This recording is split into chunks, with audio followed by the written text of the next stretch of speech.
Hey, good afternoon, everybody. My name is Tracy, and my project is Chapter 7, an adventure virtual novel game.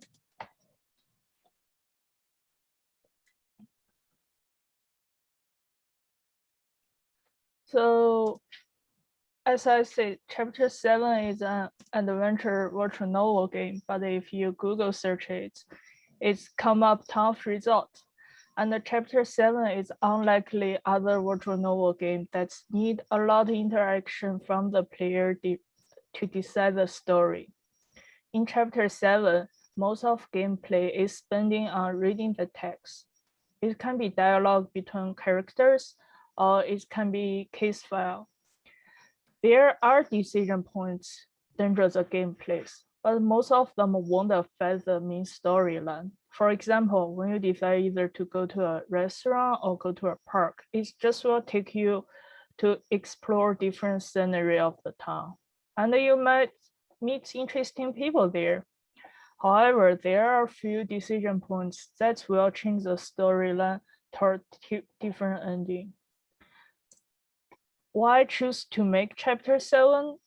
I always believe that game is not only for entertainment. I think the game is another kind of art form, similar to movie, but more interesting because you can interact with it.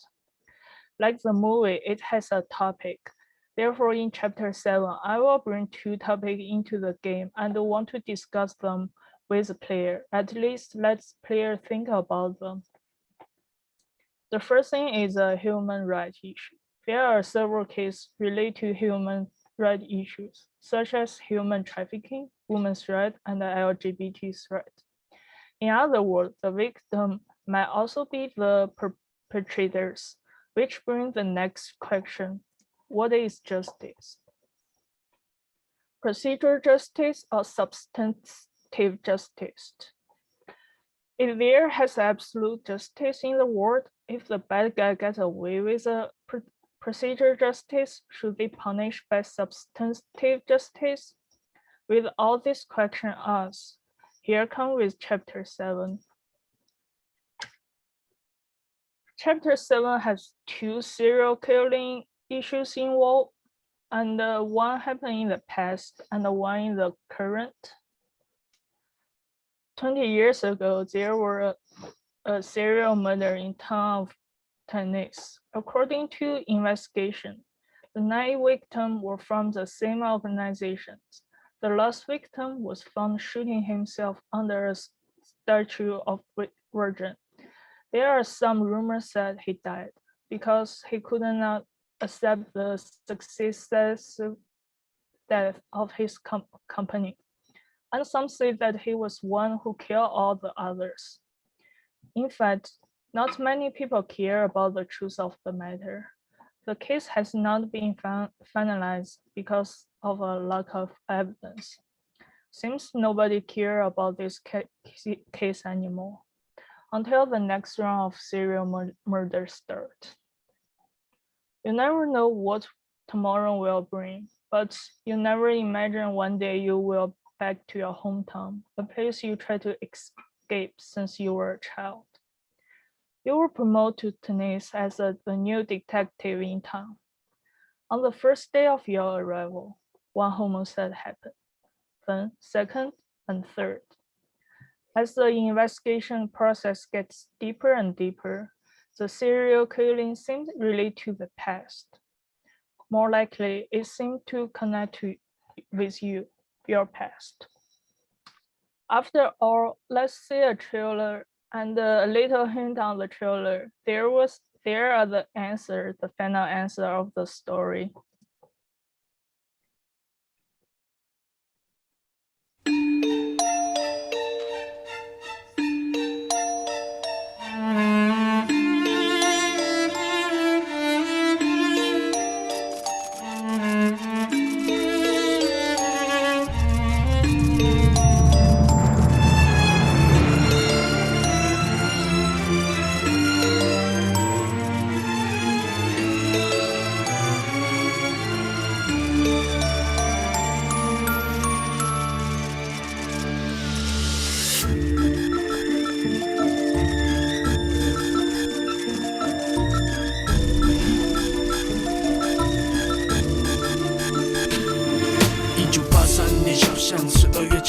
演的第几章，大自己继续推向阶级，死的那下一行是难言斗的雾，飘向过外的树，沉默的对我哭诉，每个街旁的圆形广场，回家即是悲伤，愿我花到会长微凉，无人帽子声响，10年的白放线，而在维多利亚的月光下，血色的盖章，假设的手枪，交给了手掌，融化的蜡像，谁不在场？坐包厢上，符号的假象，矛盾都蒙大堆砌的思想，证据被完美埋葬，那种浓缩量紧张的嘴角是如果写的是话语残酷的乐章，它的终章我会亲手写上。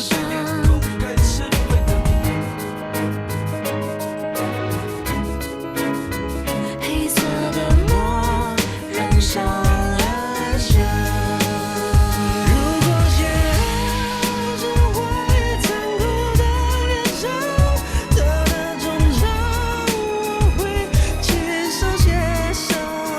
珍惜的光，风灯吹动一行忧伤，黑色的墨染上檀香。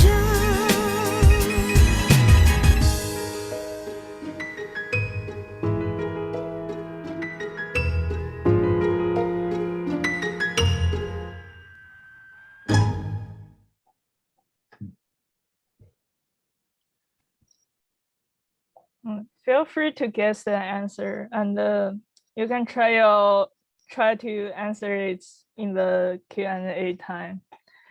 Okay, so after knowing all the concept of the chapter 7 and a little bit hint on the story, so the next question will be, what exactly is chapter 7? As a game name, chapter 7, the game also divides into 7 chapters.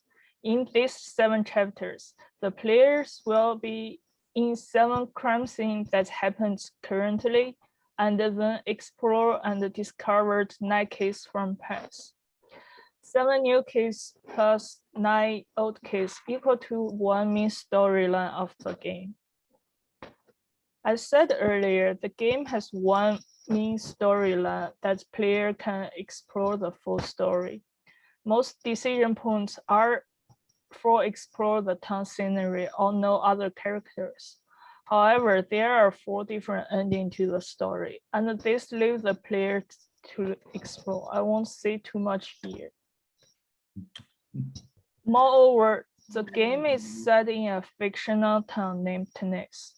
The style of Tunis is a combination between modern and mid-century Europe, which brings us to the art concept of the game. The first thing the players will explore in the games is the scenery of Tunis. We have the old style dock and alley, and the modern style street and the building. To be honest, the main reason for the combination is because my focus area was on art. Therefore, I decided to use my effort to more important content, such as crime scene. The art of crime scene was done by myself, as well the other arts related to the case, like evidence or detail of story. Since the story focuses on crime, appropriate art concept will help player to improve the sense of substantiation in the game. Oh, and finally, we need to meet our characters in the game. So here is our main character. She's our detective. The player will be the detective to solve the mystery of 2 serial murders. Also discover the story behind the detective. Also, our detective is not a lone wolf. She has her friends. Let's help her along the way. So here is Nick, detective partner. He's a live map of Tunis. And she's a Captain Holt, the boss of detective, who gave good advice to player along the way. And we have medical examiner Ted. He can make that talk. And crime scene investigator George. He never let any detail go away. And most of the characters are using the free art assets from online, but the main director, I have to specially thank to my friend who helped me draw the detective. So after all this, the difficulty during the development, there are a lot of difficulty during the process since the projects are done by myself. So the one main difficulty I had is art. As I shown, I use a lot of free art assets that help me build the game. At the beginning, I tried to do all my art by myself. Then I found out that is a lot of work for me. Then I decided that I need to focus on what's important. And for example, the crime scene and the evidence. So they are the unique element in the game. So I put more effort on them instead of other. The next is the detail of the story. Well, I create the storyline. One rule that I follow along the way is it must be realistic. Even it's happening in a fictional place, but the story is real. Also, I must pay very special attention to the criminal term and the medical term that I use. I have to read a lot professional material that's beyond my area that's helped me to build each case. Last but not least, the logic. Since I'm the writer of the story and the programmer of the game, so I know every detail about the story. Therefore, when I put each pilot into the game engine, I might mess up. For example, miss some information or given information that player doesn't know in this line of story. So this still is an issue right now, and I'm still working on it. So the last thing is I will show a quick demo clip of the game since I'm using my laptop to do the presentation. So I don't have the game engine on the laptop, so I cannot do a live demo, but I pre-recorded. So let's see. And those are very speed forward. So it's just give a concept. Oh, and it's a mute one.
So in here, like player can choose their decision points, but it won't affect the story too much because your partner will always tell you everything you need to know.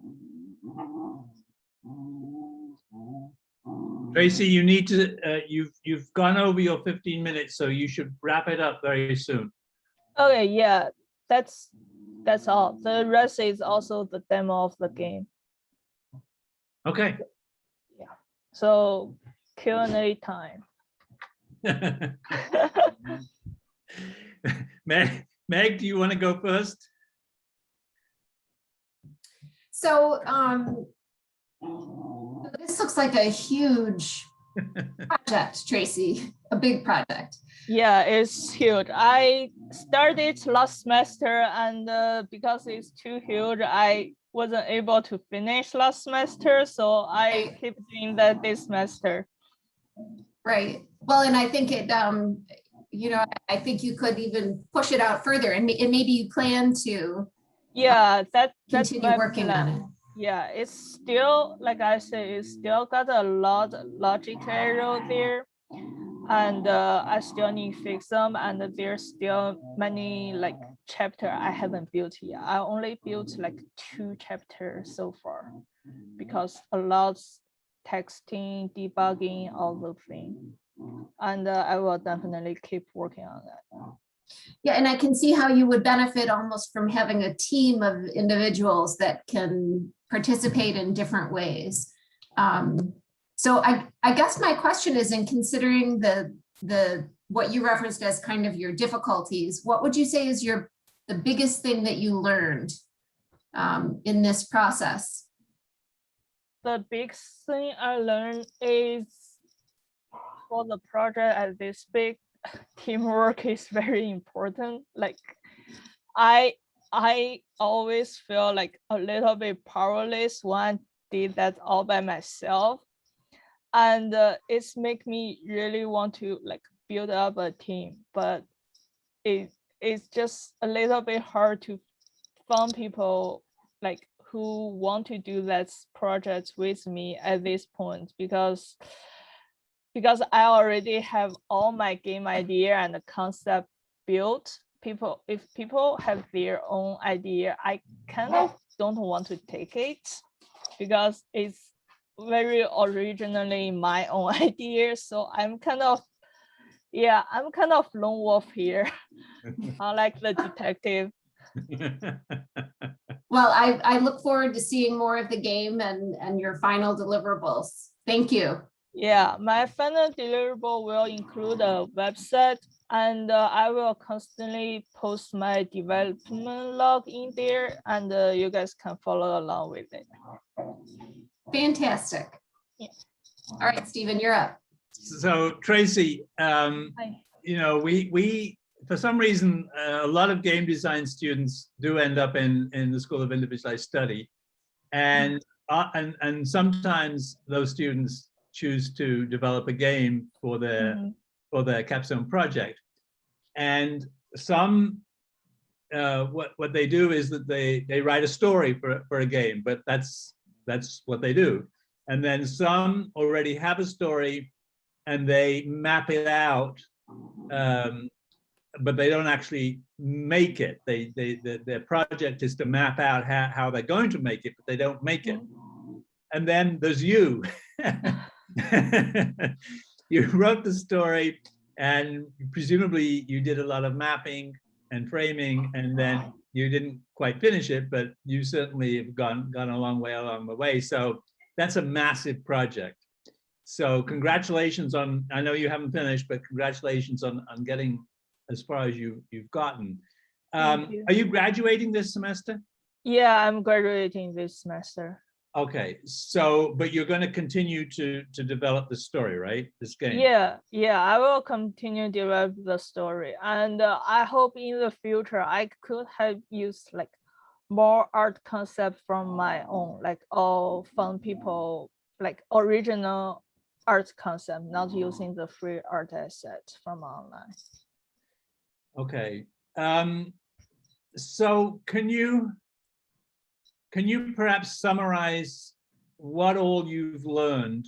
So we always talk about, you know, at the beginning of the project and the end of the project, what have you learned in between those 2 points? So what would you say is the greatest thing that you've learned over the course of doing this project?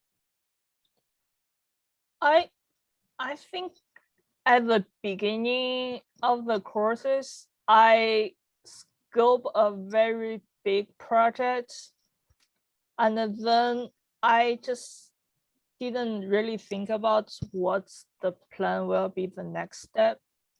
So well, along the way, I found out that's, like you guys say, it's very big project and it's massive. And I found out that's like have a good scope at the beginning is very important compared to have the fantastic idea. I think everybody got great idea, but how to make it's one thing that's most important in the process. That is very good advice. I hope you write that in your reflection paper, and then we can make sure that students in the future are aware of that. Okay, well, I thoroughly enjoyed that. And since time is of the essence, thank you very much. And we will move now to Samara. Okay, thank you guys. All right, thank you, everybody. I'm going to go ahead and share my screen.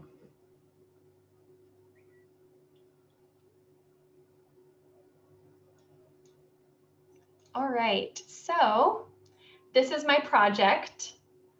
I'm going to be talking about moving online in Zoom. And the reason that I picked this topic now is because this is something we're all using. We're using it right now even. It's become a part of our new generation. It's incorporated in our technology, and so much has changed. And with COVID happening as well, it's just been something that we've been utilizing even more since then. So I did find a journal that did mention 200 million people are using this daily. Can you imagine that? That's a lot of people. I mean, even us are using it right now, yes, but there's so many more people out there who are also using these types of platforms. And I know that that will probably continue on in the future. Maybe we'll be using this even for the rest of our lives, maybe not. But regardless, it's incredible. So that's the reason that I picked this topic about online Zoom usage. All right, so I'm going to start off with an agenda for today, just so you know what it is that I'm going to be talking about in this presentation, so you know what to expect from me from my project. So I'm going to start off with the objective, then I'm going to talk about the methodology, the results and outcomes, and then a discussion of all of that information.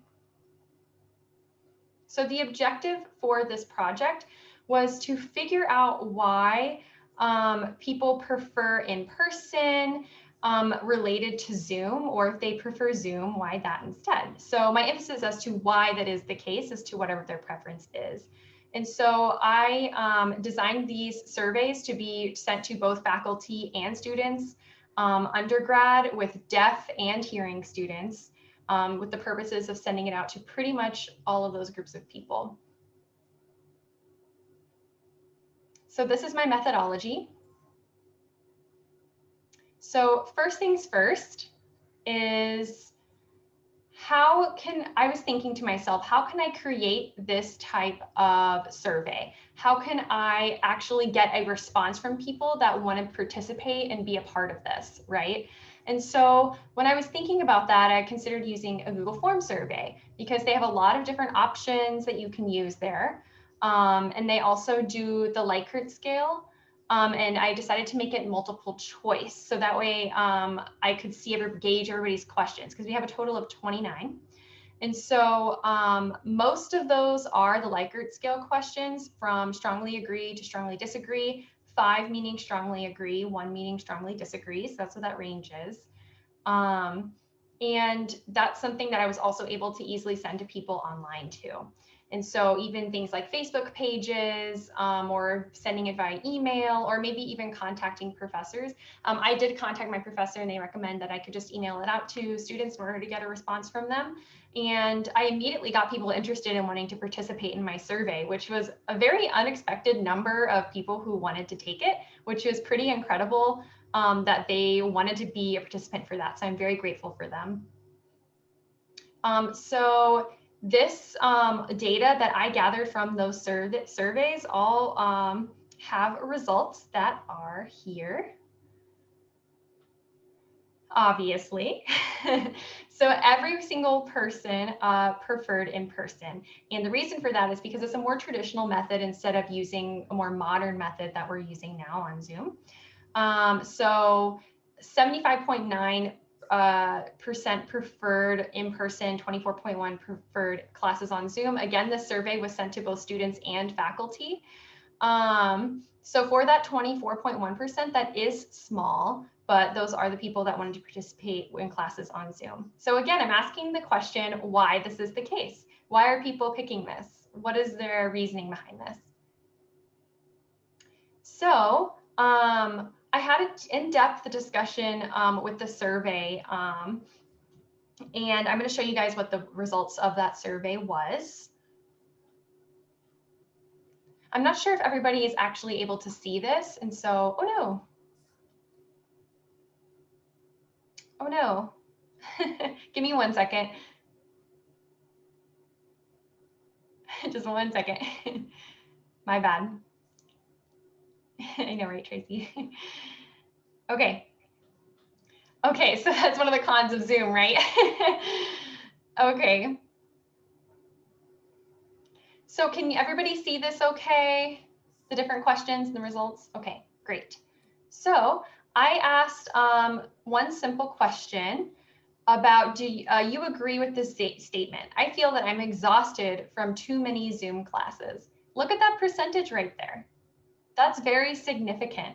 So a lot of people are feeling very exhausted, which also correlates with what I've been reading in my sources about reasoning behind that. We're sitting down, we're staring in the same place, sitting in the same position, doing essentially the same thing without any breaks. So that can be very hard on students and faculty who are doing this for hours at a time. And so it makes sense. And this just proves that feeling that a lot of us are feeling exhausted. I also asked if this question, if they agree, if they feel motivated to take or teach classes on Zoom. We have some people who have some motivation, some who feel kind of okay about it. But it looks like in total, it seems kind of so-so. I think that's because you have to consider where the motivation is coming from. If you're sitting at home alone, where you're getting motivation from is going to look a little bit different. This one was a very strong evidence with talking about feeling frustrated with classes on Zoom. That's 31% there. And so that's a huge reason why a lot of people are preferring in-person classes. Again, because you're sitting on a screen. I see myself, for instance.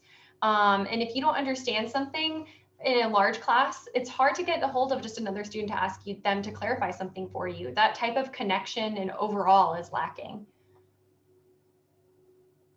I also asked this question, do you think that you would use Zoom frequently? So 39.7% said disagree. They do not want to use Zoom frequently. And so I think that's another reason why a lot of people were shifting toward in-person preferences. I also asked this question, I believe classes being held on Zoom benefit me. Mostly it's in the middle.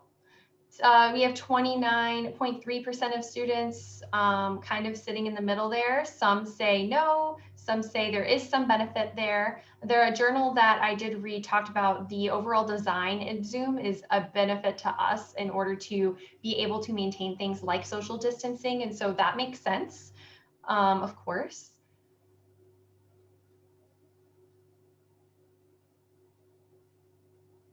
I also asked if you enjoy classes on Zoom. So 34.5% said that they were in the middle, that they were thinking, yeah, they enjoyed it. Others said not so much.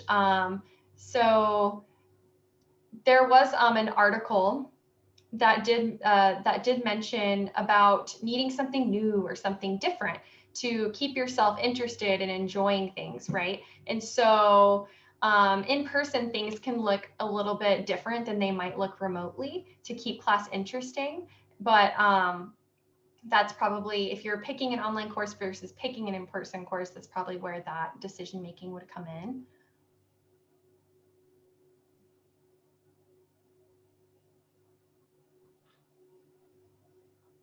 Okay, so now that you've seen all the results that I just discussed with you, it seems to be pretty clear why a lot of people have in-person preferences compared to Zoom. So that makes sense based on what we're seeing here. So I want to talk to you guys about the pros and cons, the positive and negatives of these things. So pros and cons of Zoom. Some pros include life balance, meaning that it's easy to go around the house and take care of things that you need to do on your own time. It's also an opportunity to feel more comfortable, meaning that people feel more safe now that they're staying home as opposed to going out.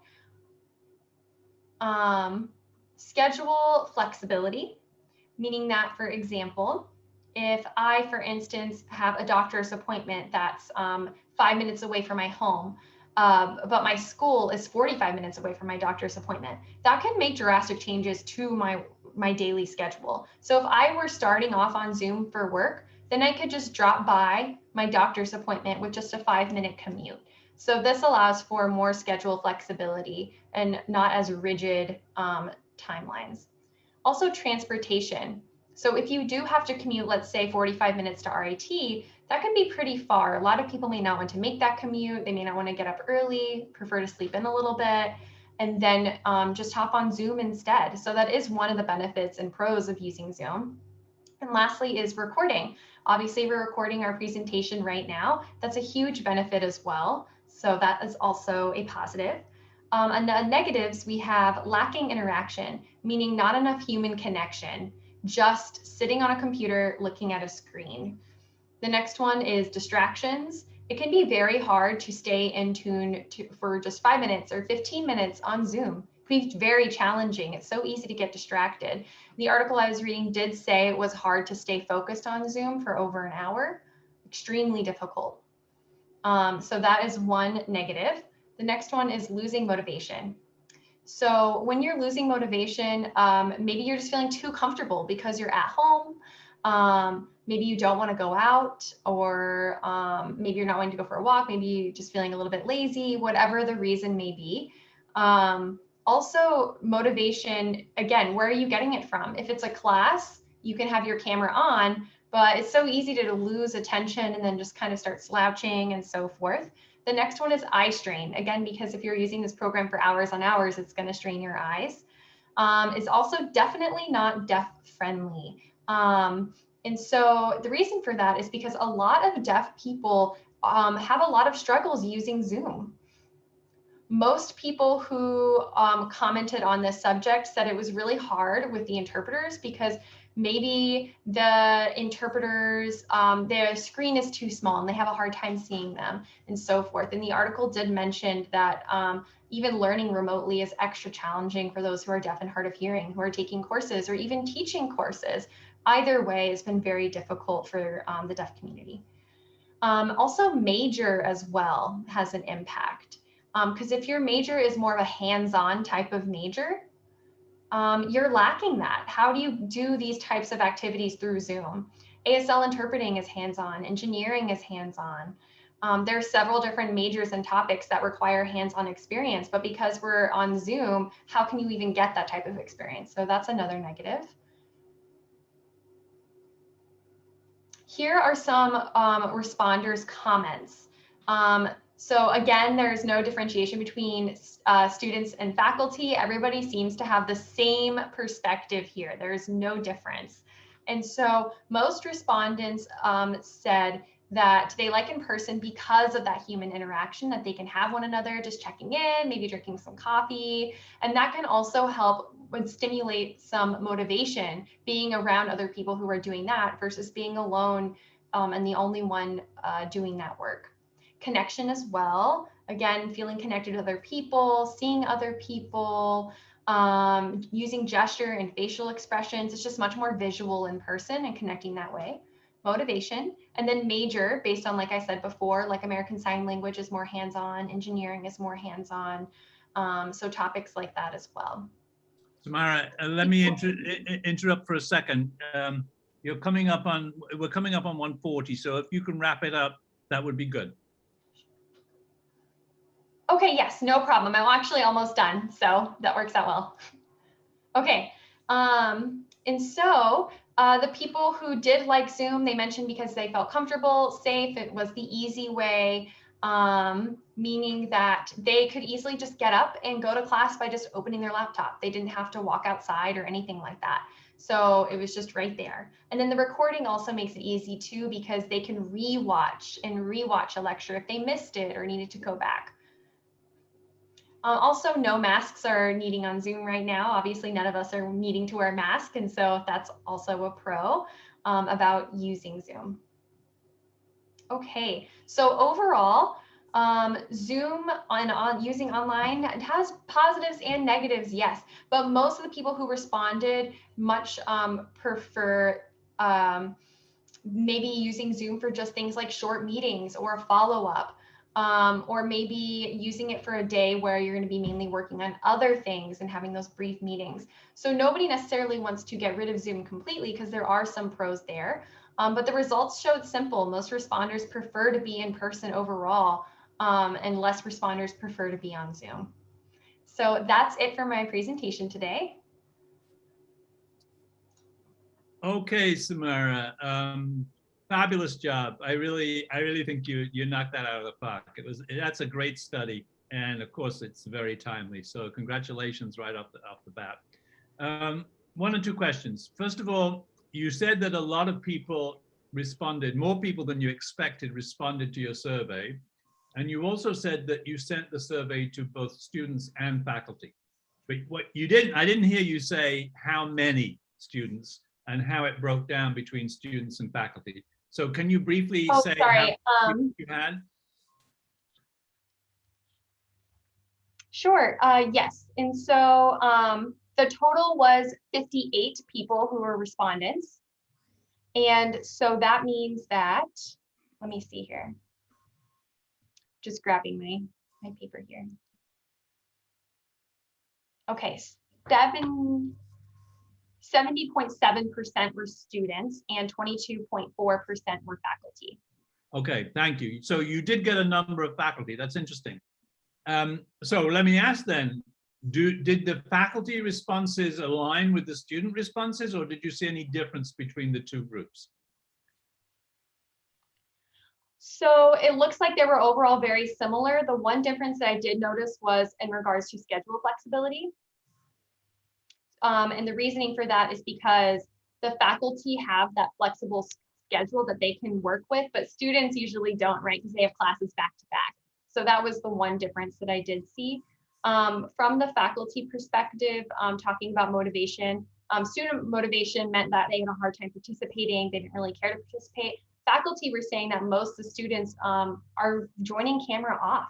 And so they're having a hard time keeping motivation too and feeling the connection with the students. So that also has a relation to that. The same thing, but just different perspectives. Okay, yeah, I think the camera off, camera on, camera off is an interesting feature, and that probably bears a little bit more investigation.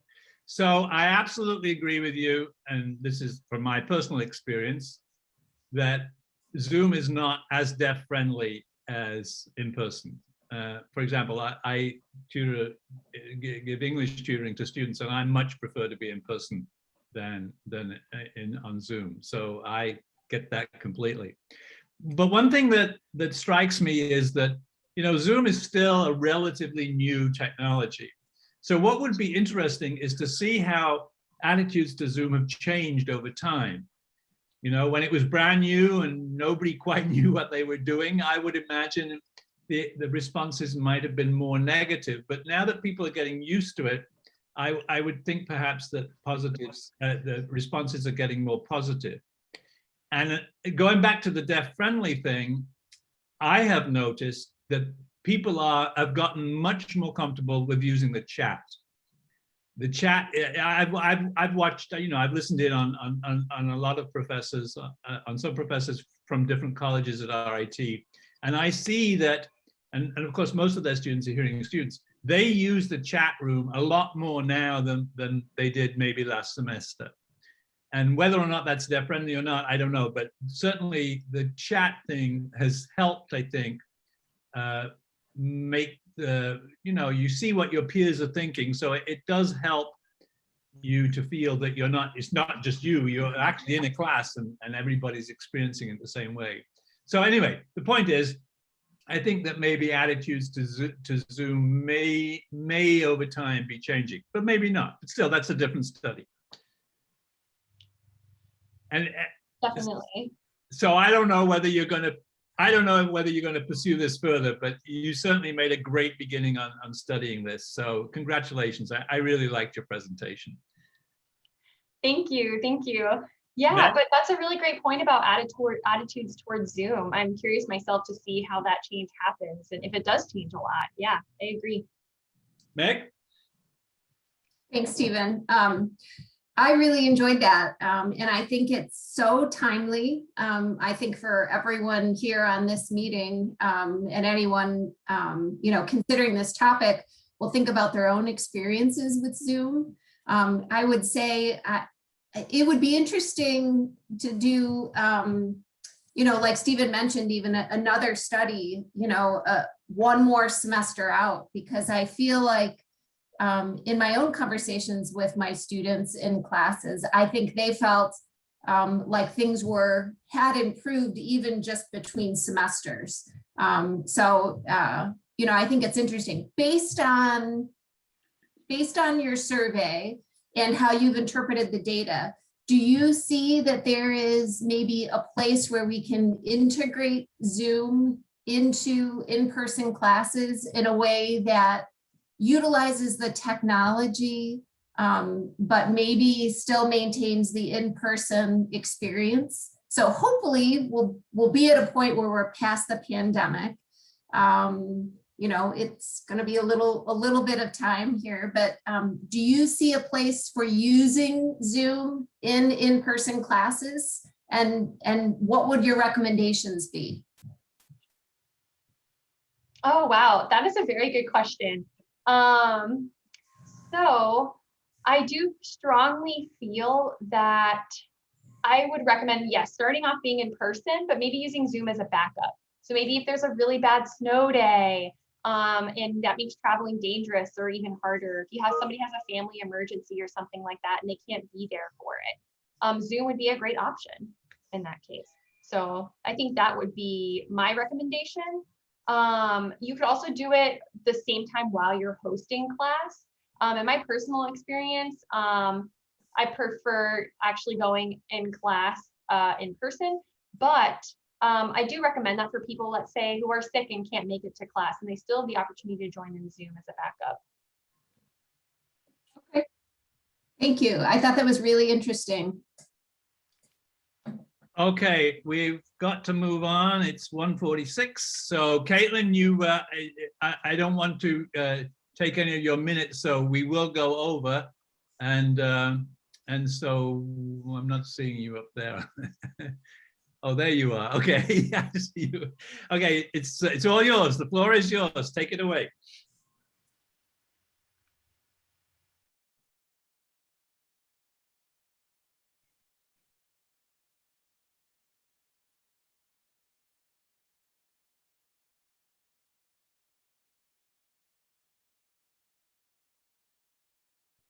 So Wren, you're on mute.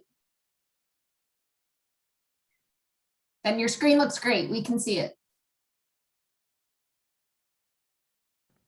All right, there we go. There we go. So for my capstone, I decided to explore the conceptual world of art. Concept art is a staple in developing video games, comics, and other forms of visual media. So let me just... So visual communication is the most important part of concept art. It's the bridge between literal and metaphorical communications.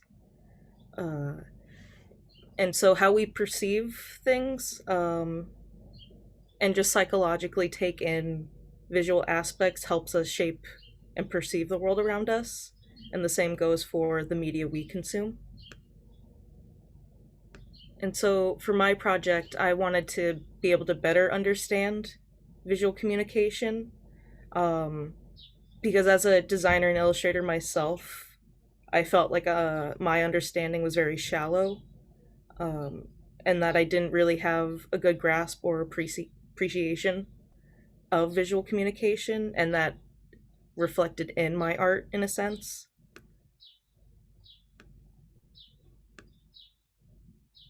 So there's these languages within visual communication that help shape our experiences with the media we consume. And the first one is body language. So it's how a character would carry themselves, how they would express themselves to other people. So if they're like hunched over or they're leaning in, they could either be like aggressive or detached or even like shy in a way and closed off. There's the language of color, which is tied in heavily with symbolism. So the drapes, which is the drape analogy, where it's like, oh, why are the drapes blue? It's like, oh, they could just like blue.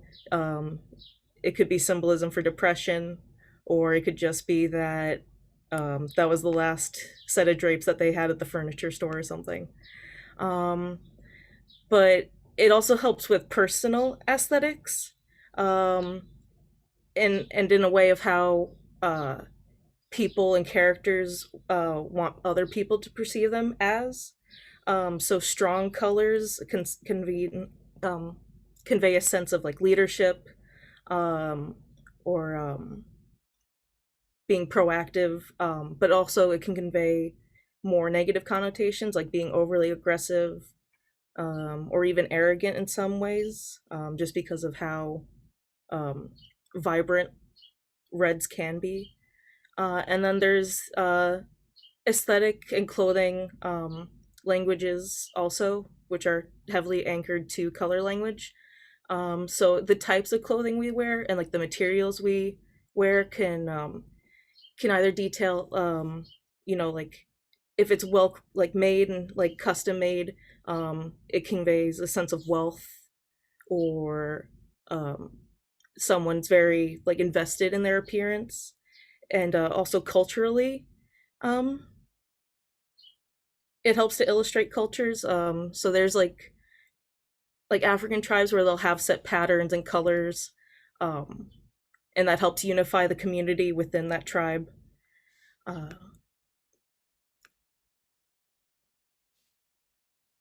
And one of the main reasons why these languages are so prevalent and strong is that there's this psychological practice of closure, and closure is it's sort of this human dependency of rationalizing what we perceive. So if we as humans see something that isn't directly connected or concluded, we try to draw our own conclusions and infer on like what's happening within a narrative. And that's why minimalistic icons are so popular now, is because they allow audiences to connect themselves with it, and in a way connect better with the brand. And this also gives a platform to consumers themselves, and they're more involved and in a way like collaborators within the media, because certain media triggers responses both like sensually, whether it's visual or audio, and it's just it makes the reader feel like they're a part of the story, or the viewer.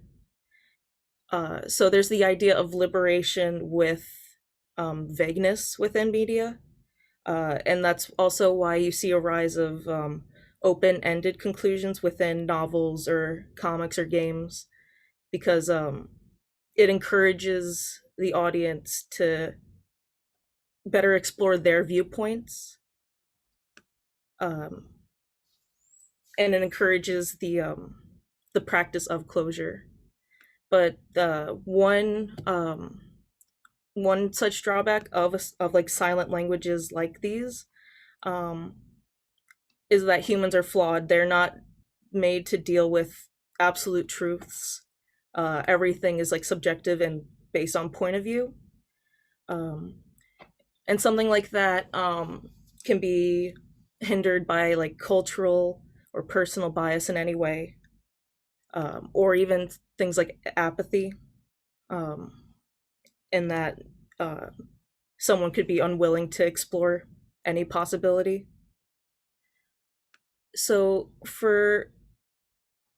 the second part of my project was to try to research through design processes and then try to visualize what I learned. So for mine, I decided to create a fictional world based around the idea of a world that's overexploited for its resources, and how that scars both like the planet as well as the people that live on it, and their struggle to maintain normalcy and well-being, and the risk of sort of cultural extermination, especially with cultures that are so in tune with either nature or just spiritually. So one character slash the main character is Agan, and his whole purpose is to find a new home for his people. And I based him around Yoruban Orisha folklore. The name of the spirit that he's based on is Aganju, who was basically sanctified as sort of the god of volcanoes, fire, and nature, like waterways and such. And again, it's supposed to act as a sort of commentary for the conditions we're leaving the world in, and how eventually there's going to be a no turning back to what we've been doing to the planet. One of the biggest things that are important with visual narratives is connecting the story within each visual aspect of a character or a place. So it's important to gather multiple references and multiple facets. So for Agan, a lot of it was aesthetic based, as well as colors. So that's why there's like a lot of colors. This is the reference of the woman is a modern Yoruban aesthetics, which I wanted to emulate a bit with his clothing, as well as dreads, as well as giving it like a fantasy aesthetic. So I used sort of a nomadic monk aesthetic, and since his tribe is like based on fire, a part of the his wardrobe is this is a sort of sleeve that are based on Kevlar protective gear that people use for any sort of flame work, so glass or smithing and such. And then for the environmental example that I made, I wanted to do a sort of hut, but I wanted it to be sort of embracing of the fantasy genre. So I wanted it to, I used different sort of more like handmade and hand-woven things, especially for the architecture, so like strawed roofs like this, and then mixing it with swamp and like water-based like lake houses. And you can see here, this is kind of like a prototype sketch. And then this is a sort of doll that's in it's in a museum somewhere in Rochester. I can't remember the name off the top of my head, but I thought it was just so out there and unique that I wanted it to be a part of the design.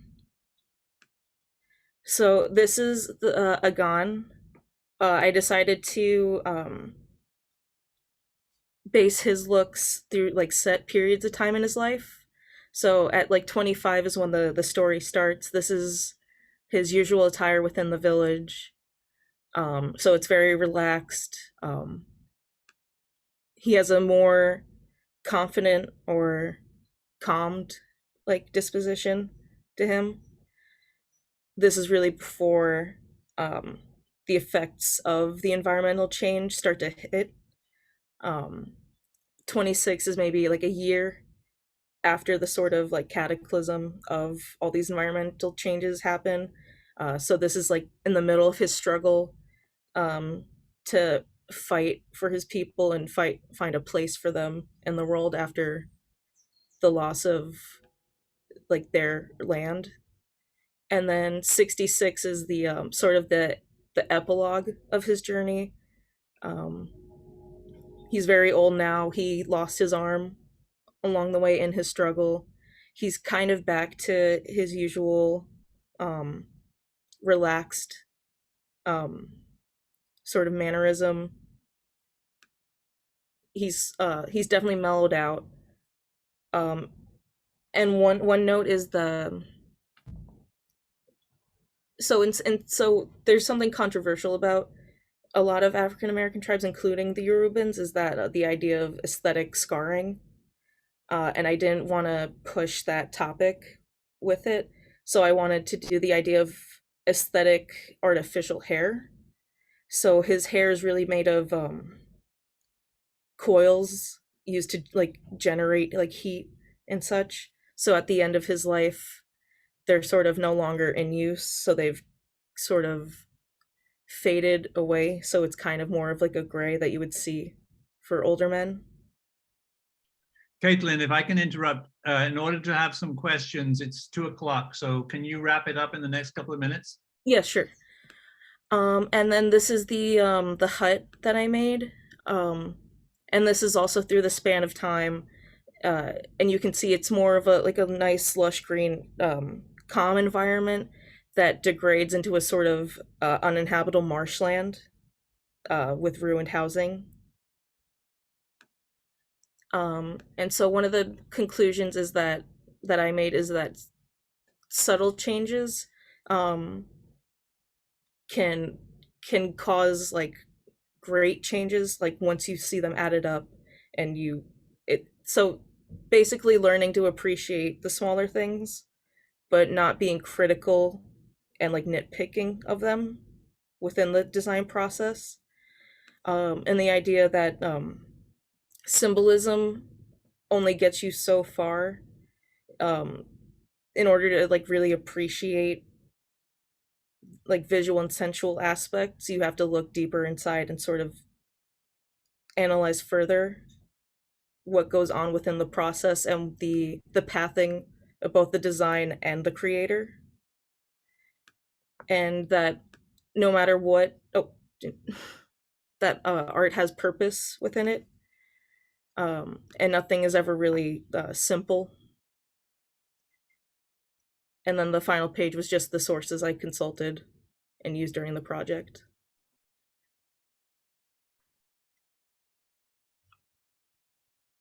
Can I ask a question? Yes. So I should point out that Meg had to leave. So I'm going to start off with my questions. So you've got your arms around a lot of stuff here, right? I mean, this is not simple.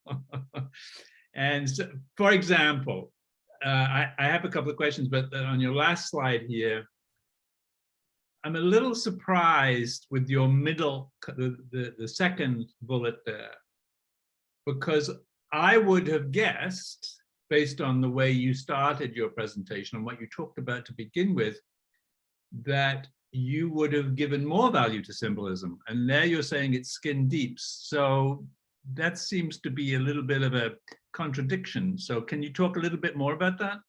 Yeah, I should have elaborated on that more. I mean that more in the sense of how educational institutions kind of see symbolism. Because with my personal experience, symbolism growing up was just like, oh, he's just depressed and then moving on. Or, oh, it's this color because he's so angry all the time. There wasn't really it was symbolism without the symbols, kind of, in a way. Okay. Yeah, in that sorry, I had the train of thought and then it got derailed a little, but All right. I would like you in your paper, I don't know if you've already written your paper, but I would like you to talk more about that in your paper, because I'd be interested to see a little bit more about that. So going back to the first part of your presentation, you know, my ex-wife was a politician, and whenever she was in public, as many politicians, particularly female politicians, she would always wear red because of what I guess that meant, that, you know, symbolized, you know, confidence and authority and et cetera, et cetera, et cetera. So I always, you know, I wouldn't have known that unless she started to do that. So I get that point. But another point that I thought was interesting, and we're talking about, you said that the trend is towards minimalism. And it happens that I mean, I'm always behind the times with my consumption of modern media. But last night I happened to watch the last episode of Sopranos. I don't know if you saw that, or you know where I'm going with that, but it ends. It doesn't end very satisfactorily. yeah. So I suppose,